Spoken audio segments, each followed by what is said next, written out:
Doctor ortho, अब दर्द भी घुटने टेकेगा। लखनऊ के विधान भवन में 80वें स्वतंत्रता दिवस का सूर्योदय देशभक्ति और शौर्य की यादों के साथ हुआ। विधान भवन परिसर में मुख्यमंत्री योगी आदित्यनाथ ने ध्वजारोहण किया। जैसे ही तिरंगा आसमान में लहराया, पूरा माहौल राष्ट्रभक्ति से भर गया। ध्वजारोहण के बाद मुख्यमंत्री ने प्रदेशवासियों और देशवासियों को स्वतंत्रता दिवस की शुभकामनाएं दी और आजादी के उन वीरों को नमन किया जिनके त्याग और बलिदान से देश को स्वतंत्रता मिली।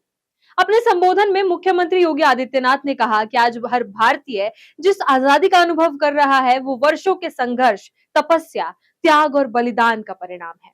उन्होंने कहा कि 15 अगस्त 1947 सिर्फ कैलेंडर की एक तारीख नहीं थी, बल्कि एक लंबे संघर्ष के बाद हासिल हुई वो उपलब्धि थी जिसने भारत को अपने फैसले खुद लेने का अधिकार दिया। लेकिन मुख्यमंत्री ने आजादी के मायने को सिर्फ राजनीतिक स्वतंत्रता तक सीमित नहीं रखा। उन्होंने कहा कि आजादी का वास्तविक अर्थ अराजकता, पिछड़ेपन, गरीबी, अशिक्षा और असमानता से मुक्ति भी है। ये वे परिस्थितियां थी जिन्होंने लंबे समय तक देश को कमजोर बनाए रखा।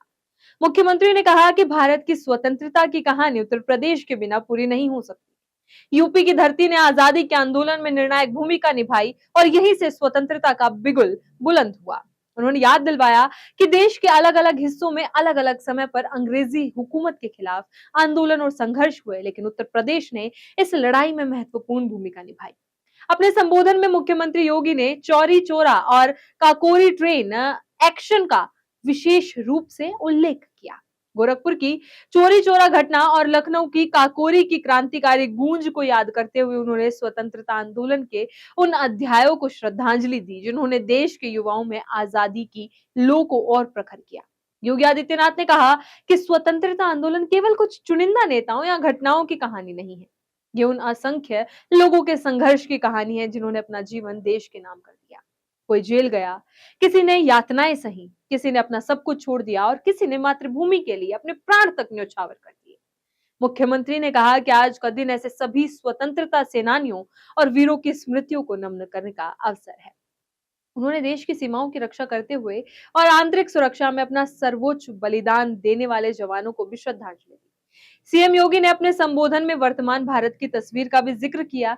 उन्होंने कहा कि देश में करीब 25 करोड़ लोगों को बहुआयामी गरीबी से बाहर निकाल गया है, शिक्षा का दायरा बढ़ा है और सरकारी योजनाओं का लाभ बिना भेदभाव समाज के अलग अलग वर्गों तक पहुंच रहा है। उन्होंने कहा कि आज विकास का केंद्र समाज के उन वर्गों को बनाया गया है जिन्हें उन्होंने देश की 4 प्रमुख जातियां बताया: गरीब, युवा, महिला और अन्नदाता किसान।